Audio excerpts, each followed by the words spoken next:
દ્વારકા જિલ્લામાં સૌની યોજના હેઠળ નર્મદાનું પાણી પહોંચતા ખેડૂતોમાં ખુશીનો માહોલ જોવા મળી રહ્યો છે। સૌની યોજના લિંક 1 પેકેજ 5 અંતર્ગત આ કામગીરી હાથ ધરવામાં આવી છે। ખાસ કરીને મહાદેવિયા, સિંહણ, વડાલિયા, સિંહણ આહિર, વિંજલપર, સિદ્ધપુર, મોવાણ સહિતના ગામોમાં નર્મદાના નીર પહોંચતા ખેડૂતો દ્વારા વધામણા કરવામાં આવ્યા હતા। સૌની યોજનાનું પાણી અત્યારે ખેડૂતોને મળતા ખૂબ જ ખુશીનો માહોલ છે।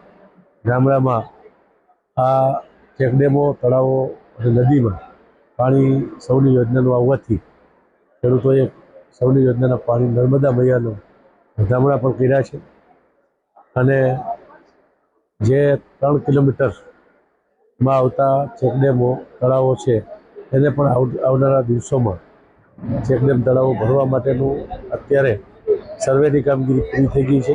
આવનારા દિવસોમાં જે 3 કિલોમીટરની મર્યાદામાં અત્યારે જે ચેકડેમ, તળાવ કે નદી આવશે એમાં પણ આ સૌની યોજનાનું પાણી આગામી દિવસોમાં ભરવાનું છે। સરકારશ્રીએ જે સૌની યોજના જે પાણી હેઠળ જે છોડી રહી છે તે ખૂબ ખૂબ સારી છે અને હાલ અમે ઉનાળામાં અત્યારે પાણીની સખત જરૂર હોય તો અમે બધી રીતના પાક લઈ શકશું।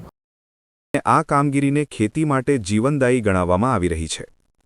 ખંભાળિયા અને કલ્યાણપુર તાલુકાના 15થી વધુ ગામોમાં નદી, નાળા અને ચેકડેમોમાં પાણી પહોંચતા કૃષિ માટે મોટી રાહત ઊભી થઈ છે। ઊંડ જળ સિંચન વિભાગ દ્વારા પાણી છોડવાની પ્રક્રિયા તેજ ગતિએ પૂર્ણ કરવામાં આવી હતી। ઊંડ જળ સિંચન વિભાગ જામનગરના કાર્યપાલક ઇજનેર દ્વારા જણાવ્યા મુજબ આજી 3 ડેમથી ઊંડ 1 ડેમ સુધી, ત્યારબાદ ઊંડ 1 ડેમથી પીપરટોડા પંપ હાઉસ સુધી અને પીપરટોડા પમ્પિંગ સ્ટેશનથી વિંજલપર સુધી વિવિધ પમ્પિંગ સ્ટેશનો મારફતે નર્મદાનું પાણી પહોંચાડવામાં આવ્યું છે।